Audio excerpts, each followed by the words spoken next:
بعض علماء کی رائے میں نماز عشاء کی 11 رکعتیں وتر ہیں، بعض کی رائے میں 3۔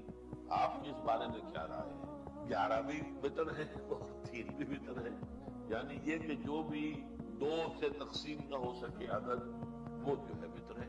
تو بعض لوگ جو ہے 1 کے بھی قائل ہیں، بعض لوگ 3 بھی پڑھتے ہیں۔ تو اس طور سے پڑھتے ہیں کہ پہلے 2 کو نفل کی حیثیت سے ادا کر کے سلام پھیر کے پھر 1 پڑھتے ہیں۔ تو اس کے ضمن میں مختلف آراء ہے اور مختلف جو ہے معمولات ہیں، مختلف جو مسلکوں کے لوگ ہیں، تو ان میں کوئی بہت بڑا حرج اور کوئی لفظ واقع نہیں۔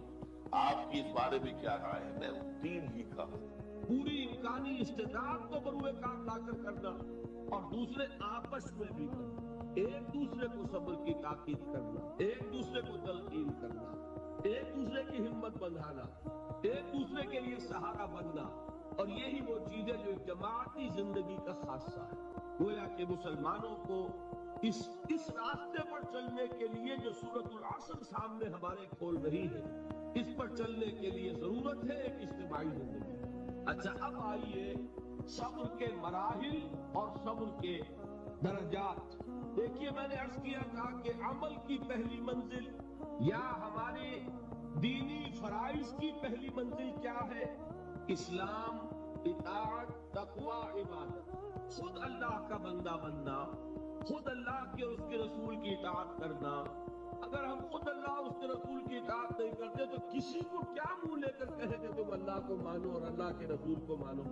وہ پلٹ کر ہم سے نہیں کہے گا کہ دامن کو ذرا دیکھ، ذرا بندے قبا دیکھ، مجھے کیا نیکی کی تلقین کرنے آئے ہو، ذرا اپنا دامن دیکھو۔ تو پہلے ضروری ہے جو شخص دوسری منزل کی طرف جانا چاہتا ہے، پہلے وہ پہلی منزل جو ہے اس کا تو اہتمام کرے، اللہ کا بندہ بنے، اللہ کی اطاعت کرے، رسول کی اطاعت کرے اور اللہ کا کوئی حکم نہ توڑے، پوری طرح سرنڈر کرے۔ ادخلوا فی السلم کافہ، یہ میں کل بیان کر چکا ہوں کہ یہ اسلام یا یہ عبادت یا یہ تقوی جزوی نہیں ہو سکتا، کلی ہوگا، پوری زندگی میں ہوگا، ہمہ تن ہوگا، ہمہ وقت ہوگا، ہمہ وجود ہوگا۔ اب اس کے ساتھ ہی ہم نے جوڑا جہاد کو۔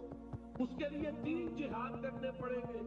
ایک جہاد اپنے نفس سے، ایک جہاد شیطان سے جو نفس کو بھڑکاتا ہے، نفس میں پھونکے مارتا ہے، نفسانی خواہشات میں اشتعال پیدا کرتا ہے، برائیوں کو مزین کر کے پیش کرتا ہے۔ اور تیسرے بگڑے ہوئے معاشرے سے، وہ معاشرہ کے جو آپ کو غلط راستے پر چلنے کے لیے دباؤ ڈالتا ہے۔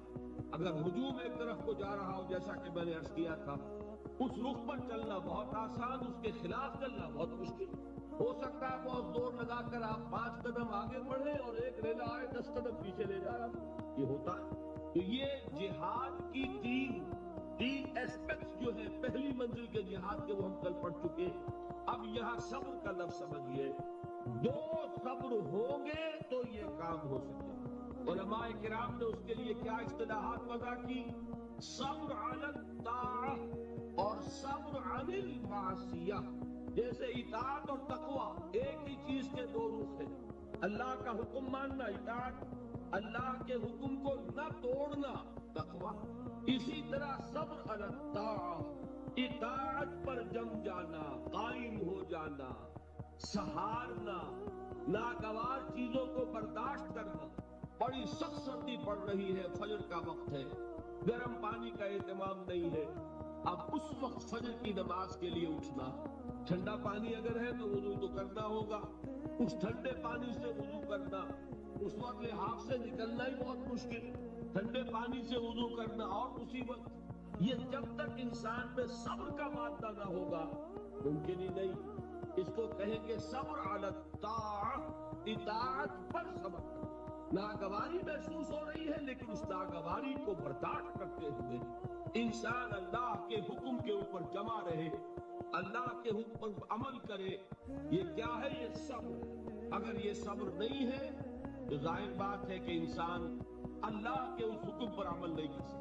اسی طریقے سے اب منفی رخ لیجئے، میں نے مثال دی تھی نا، ایک شخص رشوت پیش کر رہا ہے، آپ کہیں میجسٹریٹ ہیں یا کہیں آپ اور کسی ایسی پوزیشن میں ہیں کہ آپ اس کو کوئی ناجائز فائدہ پہنچا سکتے ہیں اور وہ آپ کو رشوت پیش کر رہا ہے۔